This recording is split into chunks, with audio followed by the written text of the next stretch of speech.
Hello, everyone, and welcome to the Dreams Unlimited Travel Podcast. My name is John Magi, and I'll be your host.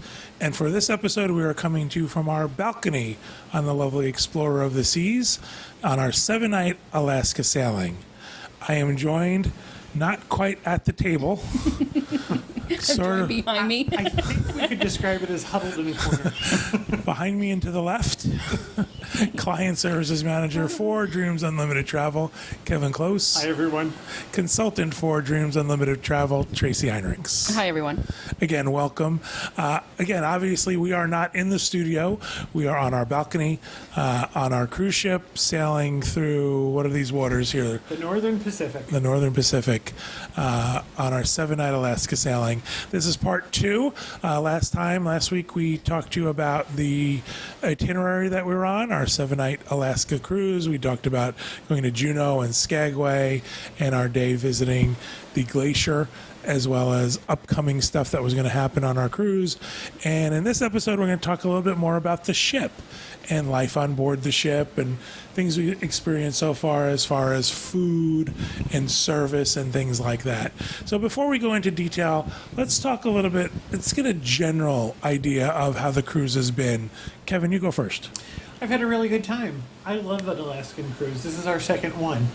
And if you said you want to do it again, I would be happy to join again in a heartbeat. Yeah, I think it's great. I agree. Tracy, what about you? Overall opinions? I love an Alaska cruise. I love cruising. I wouldn't say this has been my best cruise Okay. experience. Fair enough. We'll get into some details about that. I'm concerned. I've had a fantastic cruise. Everything has been great. I really like this ship. The Explorer is a size ship that I'm really comfortable with. A little bit smaller than the Freedom class of ship, but still the sort of the same. This is a Voyager class ship. Correct. Sort of the same layout, basically, with the promenade and where things are, and the same type of restaurants and stuff. So I enjoy this ship very much, and we've had a good time. So we're going to talk a little bit about our experience in general. Last show we talked about embarkation and how embarkation was possibly one of the worst things that you could ever experience ever. It was people yelling at you and you sort of, feeling like a third-class citizen trying to get on this cruise ship. And we talked about the fact that a lot of that is because they're not Royal Caribbean employees. They are subcontractors. They are people that they bring on for this particular job in this port. So we kind of give them a little bit of a pass for that. These are not people looking to enhance your vacation Right. experience. They're looking to move people through like cattle. And let me just finish that. My last thought was, again, we give them sort of a pass for that. However, I always feel bad for the first-time cruiser and the person getting on and not realizing that this is not what the rest of your cruise is going to be like. Right. I would agree with that.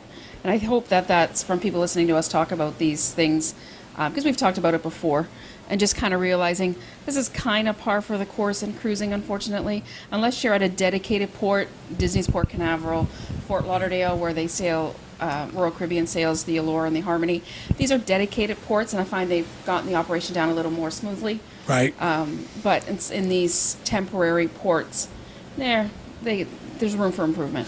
Even to the point of we had hired a car service to get us to the port. It seemed chaotic. Once we got here, people directing us in different directions and lines and getting our luggage taken out. So, we're not going to talk about that anymore. Right. We're on the cruise. We're having fun. So that's just something to be aware of, that this could be your first experience with a cruise line, with a cruise ship. It is not indicative of the rest of the cruise. So, in general, like I said, I'm really having a great time. When we got on this cruise, or even before we got on this cruise, Kevin and I decided this was going to be our vacation.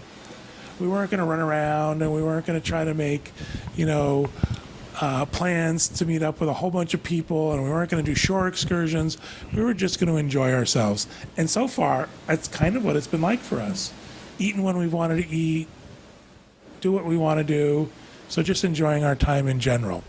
Kevin and I are in a suite. We're in an owner's suite stateroom. That gives us access to certain things like the concierge lounge, gives us a little couple of extra perks for being in a suite.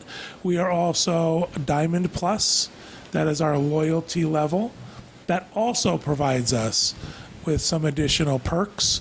There's a special Diamond Plus lounge. So in the evening, there's cocktails and there's hors d'oeuvres and things like that. So I recognize the fact that our experience is maybe not the typical experience on any cruise because we have reached these certain levels and we do stay in a suite.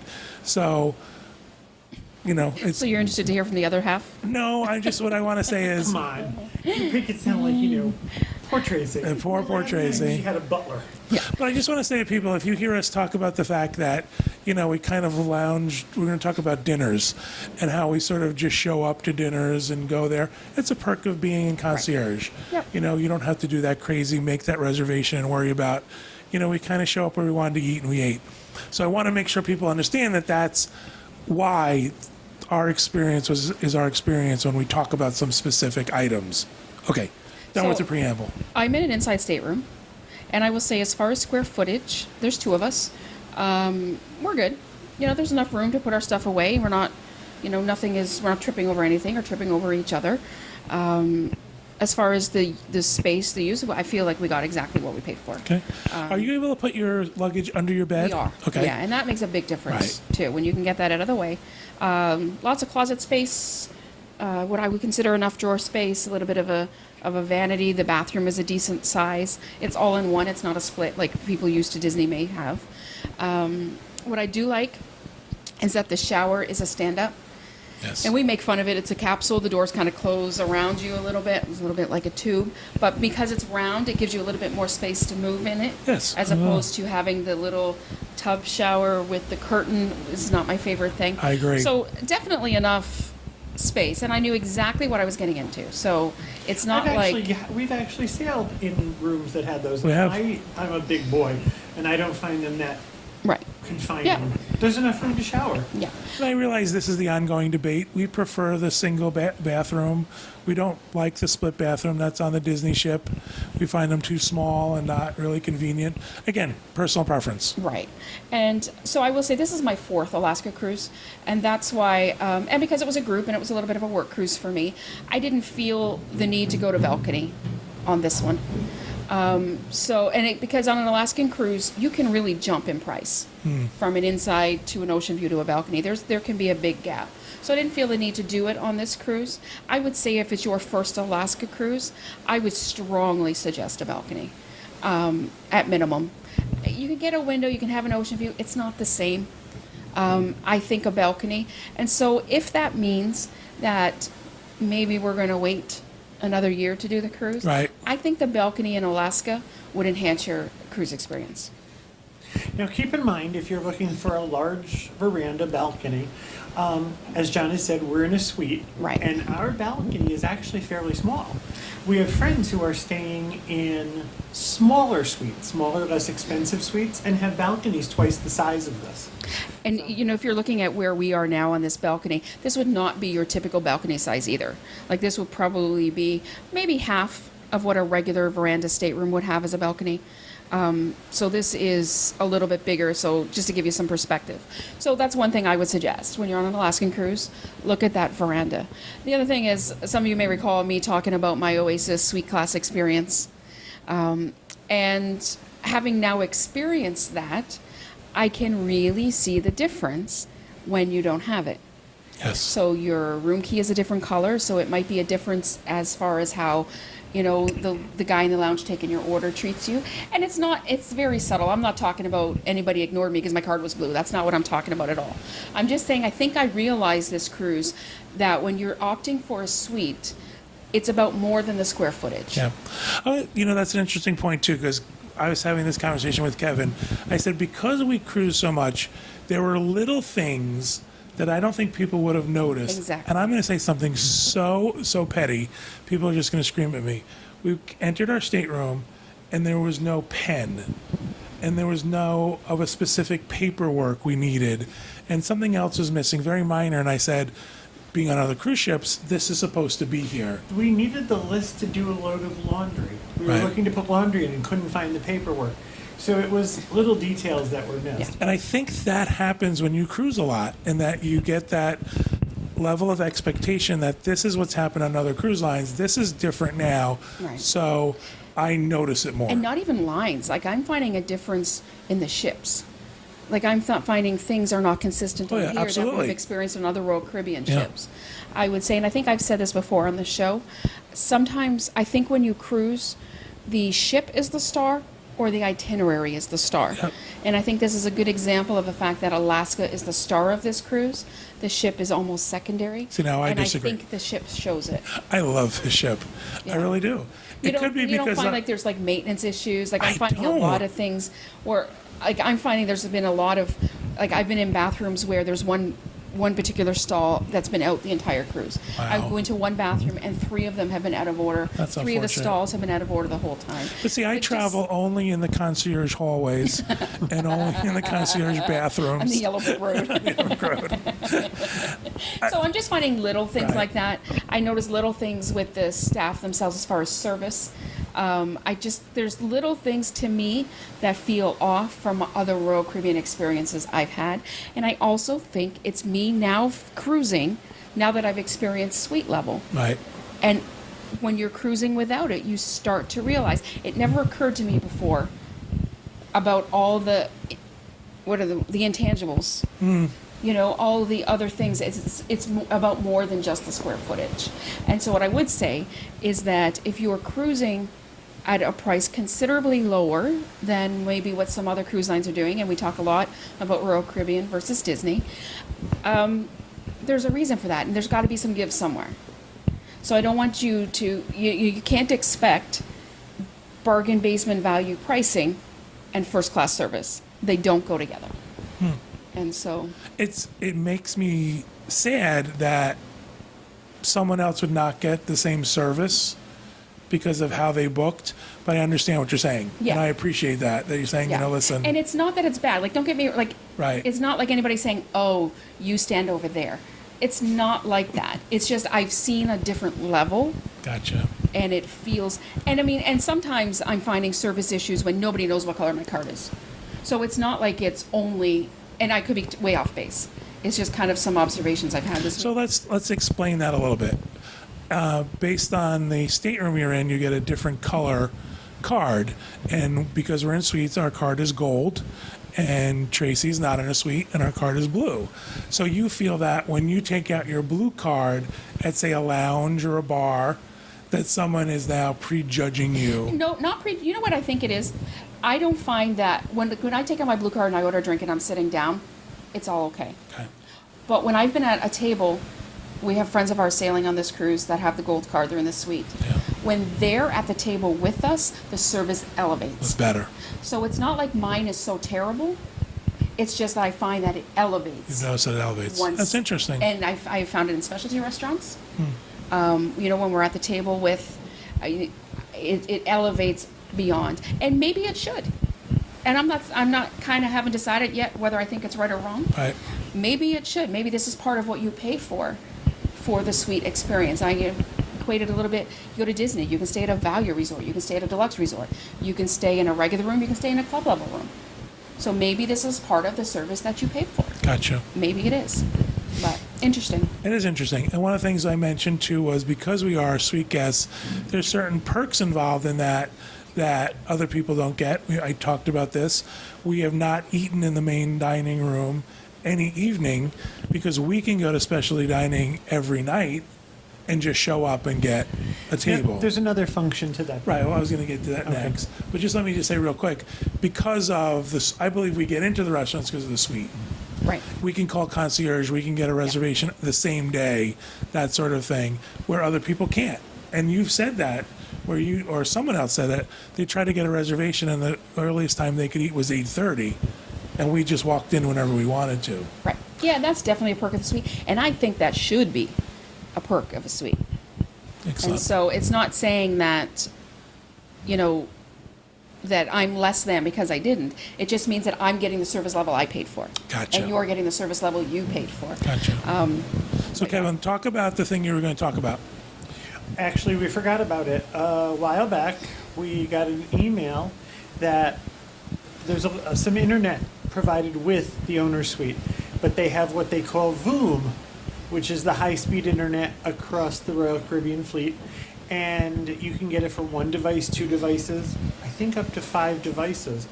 And I received an email that the VOOM internet package was 40% off. And there's a couple of dining packages you can buy. You can buy 3 of the a package that includes 3 meals at the Specialty restaurant. specialty restaurants. Well, I got something that apparently was an ultimate dining package, and that was 40% off. It was some sort of promotion I signed up for. And now that we've been talking about it some, I remember sitting down and thinking, would we get our money's worth out of this? Well, we have found that for us, the money was just perfect. You don't pay for anything. So what happened was it was a package where we could upgrade to the VOOM internet and get the unlimited dining package, which meant that every single specialty, don't yawn, they can see you. I can't help it. I'm sitting on a balcony on a cruise ship, and it's like the most peaceful place on earth. We can go to any specialty restaurant, either for lunch or dinner, the entire cruise, and it was included in our price. I equate it to Deluxe Dining, when Disney has Deluxe Dining. Without the 180-day reservations. Right, without the 180, it was exactly what it was like.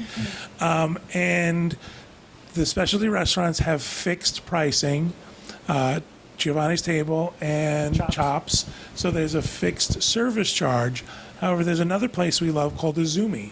Azumi is the Japanese-style restaurant, sushi. They have a hot rock. They have soup. And this is a la carte. And it turns out we could eat anything we wanted at Azumi, and it was covered in this unlimited dining package. We certainly got our money's worth out of that.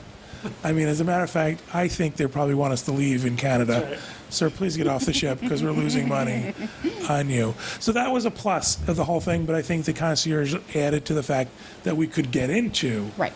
those restaurants. If I can mention the dining packages for a second, we had gotten some of the emails as well to order the dining packages ahead. We wouldn't have been interested in the ultimate. We were looking at the 3 restaurant package, and we ended up purchasing it on board. The reason we didn't do it in advance was you couldn't, if you buy a package in advance, you can't book all your restaurants in advance. Oh, So they tell you where you're going the first night, and then once you're on board, you book the rest. If you want to book your specific restaurants in advance, you can't take a package, you have to pay for them a la carte. oh, okay. Right? So that was one of the reasons that we had, and then we weren't really sure if we were going to do it or not. So we decided to do it on board. But that's one thing to know about the packages. But I can tell you, for the most part, everybody that I'm seeing and that I've been talking to have been able to figure it out. And all through every day in the Windjammers and different places, they've been offering us reservations for the specialty. Yes. So I think they're available. So Please come and eat here. I don't think you should let that deter you. I agree. Because it's a good deal. Like we got, 3 restaurants for $75. This is a So good deal. Chops is $39, I think. Giovanni's is at least that. And if we decided to go to Azumi, we would get a $50 credit. Right. So good value. It's almost like paying for 2 and getting 1 free is how it worked out. I agree. Right. Yeah. I agree. We liked ours very much. Let's talk a little bit about the food. Again, we did not go to the dining rooms, so we can't talk to the dining room food. I'll let Tracy do that. But in the specialty restaurants, again, the food has been great. We love Azumi. Been there many, many times.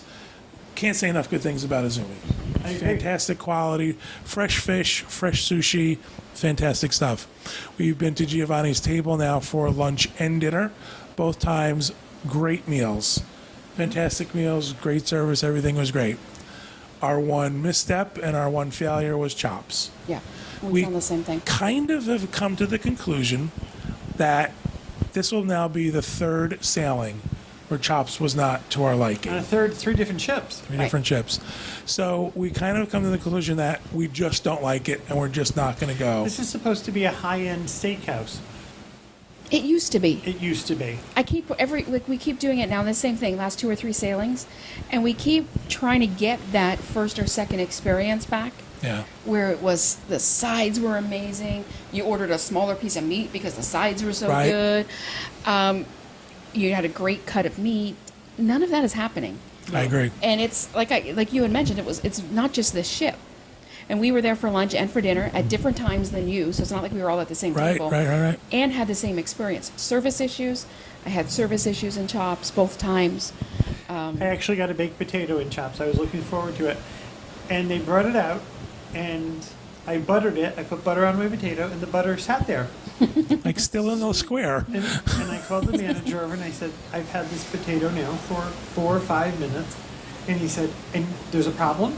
And I said, well, do you see that the butter hasn't melted? He said, oh, well, the butter's very cold. Okay? It's not the potato's not hot. It's the Yeah. butter's too Our cold. fault is that the butter was too cold. Yeah. So, I always feel bad because I feel bad that someone has experienced this for the first time and they think to themselves, well, this is, a bad experience and I'm not happy. We're able to roll with the punches and go, you know what? Chops isn't for us anymore. We're not going to go anymore on any cruise line. I agree. The other stuff has been great. Tell us about the dining room food. We've done the main dining room twice. We did it the first night, and we did it a couple nights ago. We had done it. I've actually been okay with it. I have to tell you, though, my expectation is low on Royal Caribbean for the main dining room. And I don't know, it sounds like it's a shot at Royal Caribbean, and I guess it is, but it's not, because Royal Caribbean's, they're all about the revenue stream once you're on board. Yes. So they're about you upgrading to specialty restaurants. There's a lot of variety in specialty restaurants. Buy the drink of the day. Right. Right. The buffet is going every night, so I could eat at the buffet. So the main dining room isn't the only game in town. Yeah. Whereas on a Disney ship, if you're not eating in the main dining room, you could usually have Palo and stuff, but it's not the same level. Right. So I think main dining room on Disney is kind of specialty level on other ships. And that being said, I mean, Disney main dining rooms had some misses too. So, it's not necessarily a fair comparison. So my expectations are kind of low for any other cruise line's main dining room. And I would say on this one, we were surprised. I found that we had good food. The only exception would be we went to the main dining room for lunch. And because I've mentioned before, I have some special dietary needs, I thought it would be easier for me to go to lunch where I could order from a menu. And the food quality was terrible. Oh, that's not good. The service was worse. It was so we never did it again. And that's something that we would normally do most of the cruise. Was it that Brasserie 30? It is that. And that part of it is okay. Yeah, because they do a really great buffet for It's like a salad. Yeah. Yeah. What they'll do is you get I always want to say a cast member, but you have one of the staff, and they put you choose your greens, and you choose your veggies, and they cut it out. It's a really great fresh salad. So really good. There's a couple other things you could choose. But the but menu then items. you order from a menu as Right. well. And I will say, the guy that was making our salads, I mean, Chris and I we had different guys. They could not have been less interested in me and my salad if they tried. Like, if they were reading a book, they maybe would have looked more interested. And it was just, this is just kind of, it was like, hello, look at me maybe when I'm talking to you. Just that. Don't even speak, just look at me. I'm very easy to impress. Acknowledge me. Yeah, exactly. So funny. there's just like little things like that. So we didn't go back there for lunch. We've done Windjammers several times. Now, we talked about this ahead of time. Once we tried to go into Windjammers, and it was like the New York subway. Yeah. It was so hectic and It's so definitely crazy. survival of the fittest. It really is. It's a little Survivor-like. It's the busiest Windjammers I've seen on any ship. So we love Windjammers too. But I will tell you this, it beats the Oasis Windjammers hands down. Wow. Because that Oasis Windjammer is so weirdly Yeah. shaped and seems small for that size ship. So with this one, it's a really, really big space. So they're trying. I mean, there's lots of tables, and the internet wasn't working in there. And I don't know if it's purpose to kind of get people to maybe. not hang around a little bit. They were making announcements to say, if you've enjoyed your meal, please move on so somebody else can have a table. So there was a lot of that. You don't have to go home. Right. But you gotta you get can't it. stay here. Yeah, exactly. But, we've been happy with the food quality that's been coming out of there. We were having lunch there the other day, and the gentleman in charge of white shirt. So officer in charge of Windjammers was coming around to tables asking people about their experience, what they liked, what they didn't, how they would rate it. So I felt, and I had some constructive criticism for him. And I felt like he was taking notes. He was writing it down. Like I felt like he was, Oh, wow, okay. he was interested and kind of, it was a give and take conversation. So I don't think it's for lack of intent. Like I think, they're trying, but we've liked the food. I will say that. Yeah, we usually like Windjammer. We usually go to Windjammer. It just was so hectic and so crazy. I will say this feels like the fullest ship I've been on in a real long time. Wow. The And we were on elevators the feel that way, Oasis. too. We were on the Oasis with 6,000 other people, and it didn't feel as busy as this ship. I think it's a little bit smaller, a little less places for people to be, more families. Plus, the weather hasn't really been good. Right. Yeah, So a that's lot the more other people thing. inside. Right. Well, there's Yeah. nobody out by the pool. Right. We noticed that the other day. It was the first couple of days were drizzly and cold. Right. So everybody was Yeah. indoors. A lot more families on this cruise than I've experienced in other Alaska cruises. Yeah, a lot of I think people. part of that's the date because we're in July, where we tend to be more shoulder season when we're doing it. And so normally on a cruise, the kids are, if they're not in the kids club, they're out at the pools, they're up on deck, and it's just been a little chilly to do that. So I think it's more people in It's weird less to inside walk space. along that deck and see that no one's out there. Yeah, that's weird. Right. Let's talk a little bit about the stuff that they do have for folks if they don't, because they're too cold to go in the pool or Right. whatever maybe on a sea day. One of the things we've been watching the Cruise Compass. Every day, twice a day, there's a movie Right. in the Yep. theater, and these are first-run movies. We did the one day afternoon we came back from port early, and we watched Beauty and the Beast Right? in the theater. There weren't a lot of people there. Did but you I like thought- it? We did actually, and we thought, well, this is a nice touch. We hadn't seen the movie before.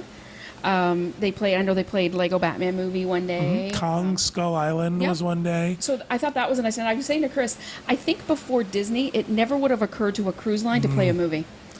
They And would've- what a cheap way to entertain people. Right, because they're going to put these movies on their movie channel anyway. Right. So they've Yeah. got them. They've got rights to play them, so they might as well play it. And they're also having a TV movie of the day. Yes, I've where watched they those, make yeah. it for free on the TV in the room. Yep.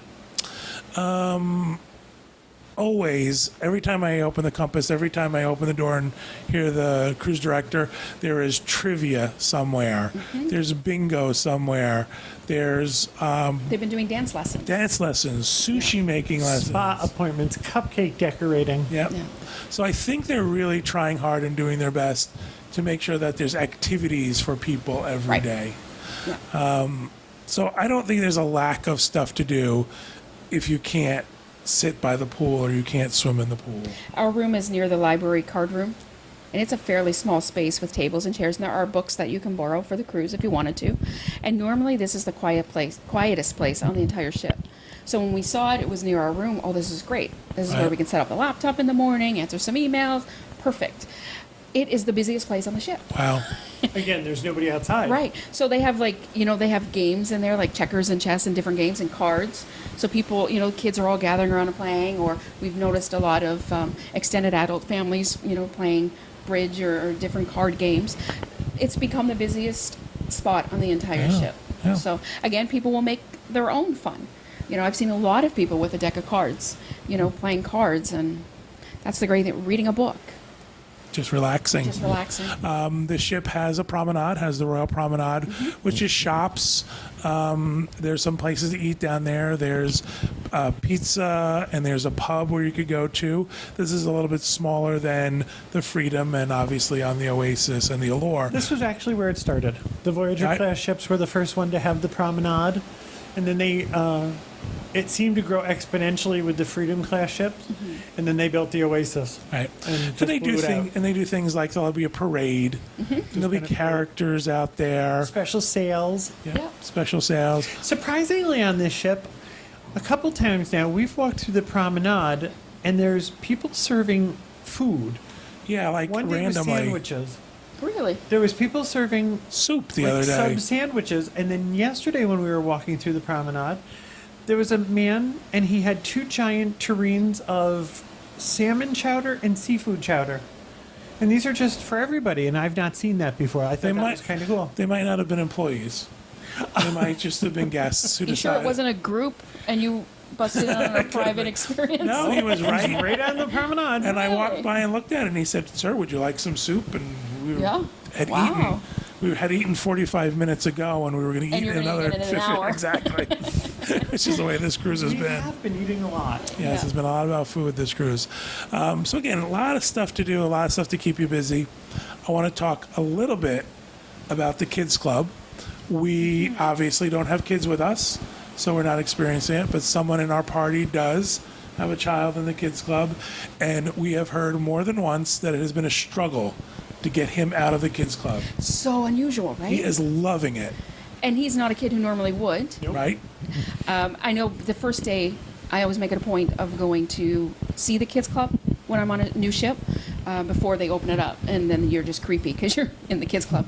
But so before the creepy point, I go and I always look around. It looks sparse, let me tell you. Like it looked like I nothing but understand that they're opens. doing something different, and I apologize if I have this wrong. I understand that every hour there are 3 activities, and the 3 activities are broken up into 20-minute sections. And this is a young man who thrives in that kind of environment. So I think the best line was they asked him if he wanted to come out of the kids club to see the glacier, or did he want to come out of the kids club for the day? And he said, "Is there going to be a kids club at the glacier?" Right. He's enjoying it that much. So it's Yeah. there's a lot of kids on this ship too. We heard over 600. Yeah, a lot of kids on the ship. Right. So that's good to hear. Yep, That he the loves Kids it. Club are offering up something for kids on this sailing as well. So we covered food, we've covered entertainment. How about our stateroom attendance and sort of staff in general? Our guy's been great. He's kind of the perfect stateroom attendant. He operates under the radar. He's not obtrusive at all, and it seems that we leave the stateroom for 15 or 20 minutes and we come back and it's done. Right. So right. I can't. He's very polite when I've seen him and very nice, but I think it's even better that he operates kind of out of sight. Right. He's not intrusive at all. He gets us what we need when we ask him. Very polite. Everything has been going great. Go ahead, tell us about your stateroom attendant, Tracy, before I move on to my next. He's not the best I've had. He's not terrible. We found when we first got in the room there were some cleanliness issues. There were a couple things that Chris took care of before I saw them. Chris didn't want to get off the ship, did he? Yeah, he didn't want to have to change rooms and unpack, so he took care of them. So I wouldn't say he's stellar, but he's certainly not what I would call bad. He's not. I kind of gratuities are prepaid for me, so I prepaid them before I got here. So I'm kind of thinking I always start with I wouldn't take money away from him, so that's a good sign. Right. And it's always like, would I give him extra? And at this point, he hasn't earned extra. Well, for everybody else, if you don't prepay gratuities, they just add them every They day. add them. Yeah. Either way, you're kind of prepaying You're paying them anyway. Whether you do it before you get here or whether you do it once you're on board, Before they're we adding it leave, to your I would account. add to our stateroom Yeah. attendant. Absolutely. And I've heard some other people say that as well. Some other friends that we're sailing with, they said the same thing. They felt like it was above and beyond. And the last time we cruised, we also felt ours was above and beyond. I So that's also kind of my think- standard. There's some. I think John and I are easy. Right. I We don't are think too. we're looking Yeah. for a lot. I Yeah. don't think we're looking for above and beyond. We're also not 4 people in a stateroom making a big mess Right. Right. that they I have to guess- clean up around. And I guess what I mean is that he's doing everything I Right. need him to do and more. Yeah. So I feel like every single stateroom attendant that works on any cruise ship has at least earned minimum daily. Oh my gosh, gratuity. yeah. At least. Just the fact that you're going to come in my room and clean up after me, take my dirty towel. You've easily, without your even keep. doing anything, you've earned your daily gratuity. he also asked at the beginning what kind of things we wanted, Right. what we expected, Yeah. and Yeah. he's been wonderful. Do you know what I forgot to do? I forgot to tell ours that I didn't like towel animals. oh, So I still get those. And even though every time he comes back, I've dismantled it and throw them on the bathroom floor, he still makes me more. He figures this is the one she's going to like. I never knew you should tell them you didn't like towel animals. I We hate just towel get animals. it, do you? I hate them. You know what? You've got a lot of room. You can put a towel Yeah, animal. we got When you're one in an sitting inside over there. stateroom, but you can make a big towel animal, that's taking up valuable real estate. I saw something today that I thought was a little unnerving. There was a cart full of towel animals. Oh, pre-made towel animals. I believe they're pre-made. Oh, that's disheartening. What, Now I you thought definitely your- don't want it. I you thought thought your he stateroom- literally was standing there making it special for me. There was a cart of them being wheeled down the hallway. Wow. They must have towel animal staff. I think there's a towel animal closet somewhere. Factory. There's people locked in a closet. Beyond the stateroom attendant, I will say this about the staff. There's an unusual phenomenon on this cruise in that the staff we've encountered sort of in the hallways and going places all seem in a bigger hurry than we are. Yes. Like, Yes. on more than one occasion, Kevin's been bumped for a staff member who's been trying to get past them. Very, very, very unusual. And it takes you aback. In your everyday life, you don't think nothing of it. Exactly. Right. But you're used to a certain, and especially if you've cruised a lot, you're used to, if I'm in a hallway and I'm passing a crew member, they will usually stop. They will acknowledge, hi ma'am, how's your day? They will have a comment if they're getting on and off an elevator with you. It's just a level you've come to expect. And it doesn't happen on this ship. Wherever they're going, whatever they're doing is considerably more important Exactly. than what I'm doing. And they're moving at a much higher speed. and if you think about it, we have not really been traveling together on this cruise. We have We've not, not spent a lot of right. time together. And for both of us to have that experience separately kind of tells you it's kind of system across the I ship. actually asked one of the dealers the other day, I said, you kind of survive on tips, right? And she said, yes. I said, well, maybe you should be nicer. Let's talk about the casino. Obviously, that is one place where we do hang out together. We have met up at the casino. From a purely logistical layout perspective, it's a perfectly fine casino. Sure. It's a little on the small side for my taste. I would like more machines. I would like more tables. It's also not the most current casino. No, it is Right, not. It's very dated. Right, but it's certainly functional. From a, But it's broken. You can't win in there. it is broken. There's something It's wrong. broken. Yeah, it has not been good to us this cruise. It has not. However, from a service level, we've had issues in the Yeah. casino. Yeah. We are all what you would call Club Royale members.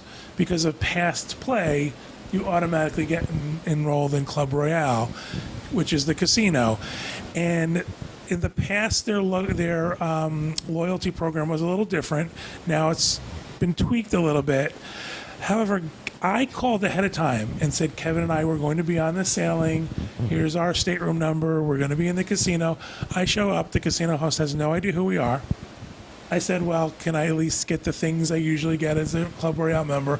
Oh, no, sir, I can't give you that until I check with the home office. Now, this was on Friday, and that Yeah. meant we could have to wait till Monday. Right. And this is the weekend, and they won't get back to me until Monday. And it's like very, very, very off-putting. I don't want to come across as sounding that we feel we're entitled. No, but This we is know. certainly not an entitlement issue. These are things that we have fulfilled certain obligations, which means losing money. Do you see the new ships they're building? Yeah. That's because of what we've lost on previous ships. And when you're told that you are entitled to these certain things and then ask for them and then you're treated as if you're really stepping outside of your bounds here, that I'm going to have to check to see if you're telling us the truth, it's a little disconcerting. I would say the worst cast member I experienced was the first night in the casino behind the cage as I'm Ooh. trying to get money out. To the point where I literally said to him, you know I'm trying to get money from you on my card that I'm paying for to then give it back to you back here at one of these Exactly. machines, right? Like, this is not, you're not giving me a gift here. You're enhancing the ability I have to give you my money back. Right. And he was the rudest person I'd ever Wow. experienced. Wow. And because what they were doing on the ship in that way was very different than what they do on normal ships, and I was kind of confused by it and asking for an explanation, and it was more like, how dare you, like, take it and go. However, I also want to say I lost my room key yesterday, and I went down to guest services, and the man could not have been more helpful. Right. Yes. They literally bent over backwards to make sure that I had everything I needed, Yeah. and all I was asking for was a duplicate key because I lost mine, and he couldn't have been nicer. Yeah. So, Yeah. So I think a lot of my stuff comes from the fact of how much we have sailed. Right. I don't know that the average person would notice a lot of what we're talking about. I agree. But I think we fall into the trap of comparing it to previous experiences, and we all worry about, what if this was my client? And everything that happens to me, everything I experience, I'm always on. I think Right. Vegas is the only place in the world I go where it has nothing to do with work. But everywhere else I am, you always think about, how would my client see this? What can I tell a future client about this? Right. How can I better prepare them so that what happened to me didn't happen to them? And I think that's what we fall into all the Right. time. But I also think too, we have this idea that if we are selling this to somebody and we're sort of representing this, we think they should have the best experience ever. Exactly. And when we don't have it and someone else might not have it, it's almost, concerning. yeah, it's like, oh my gosh, what have I recommended to people? Well, then Right. I also think then you have to think to yourself, how do I set someone else's expectations? Right. Yeah. Exactly. Right. I feel like, I got to go back to that embarkation. I go back to that embarkation and that port, and I think about the people who have joined us on this cruise, our group, and all of them going through that, and I Right. think, what do they think of us? Right. I have a question to It's ask you about so far. me. Is the cruise worth the money you paid so far? Me? 1,000%. Oh, it's definitely worth the money that John paid. I was just going to say, It's worth every penny John every paid. penny that John paid for his room. I think we've I gotten our think it money's is. I worth. think it's good value. I will say that, and knowing the cost of, of what my stateroom is, I got exactly what I paid for. I also think I hope people don't think we're being negative. No. I think we see these things, as you say, from experience. And I think if we can point out pitfalls that other people might experience, they maybe can find a way around I them, agree. or come in with expectations that Right. And we've said that before. I think our most important role as travel agents is to manage our clients' expectations.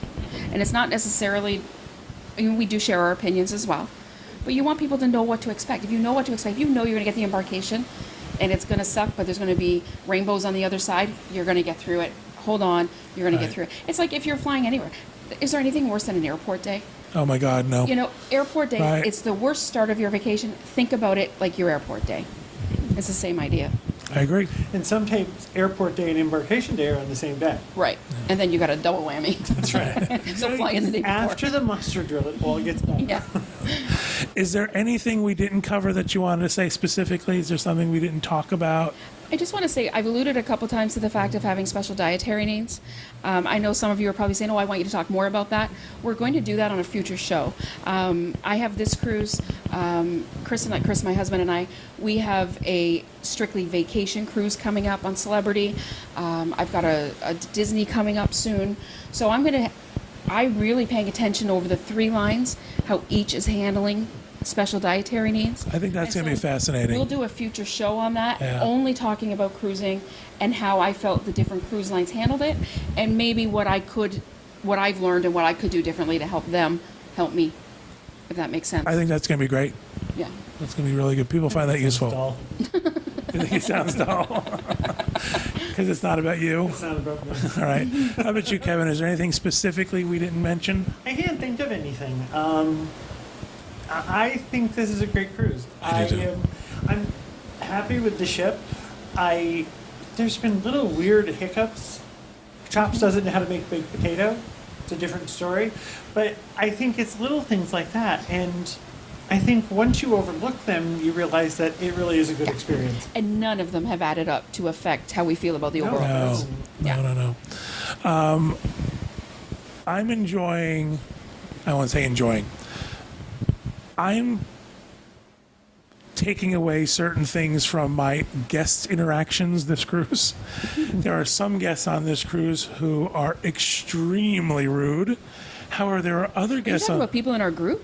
yes, our group specifically. Name names. No, I'm Really? kidding. No, just in general. I mean, Right, we've run I find into that too. people on this cruise like incredibly rude, like Yeah. cutting in front of you and Yeah. getting on the elevator. And then there are experiences that are wonderful. Right. Tell them about the young man in the elevator who you met. You have no idea what I'm talking about, do you? Well, there's been a couple. Yeah. I need more information. All right, there's There's two of them that I thought was really. I got in the elevator the other day, and I was surprised. There was I'm going to guess he was 16 or 17, and he had his younger brother with him.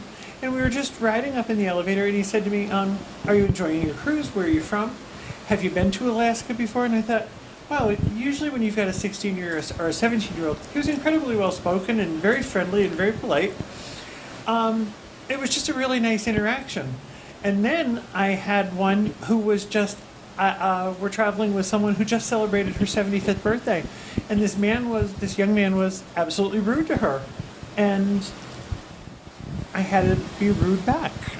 But then yesterday we get on the elevator and there's a young kid, a 15-year-old. This is the one I'm talking got an about. acoustic guitar.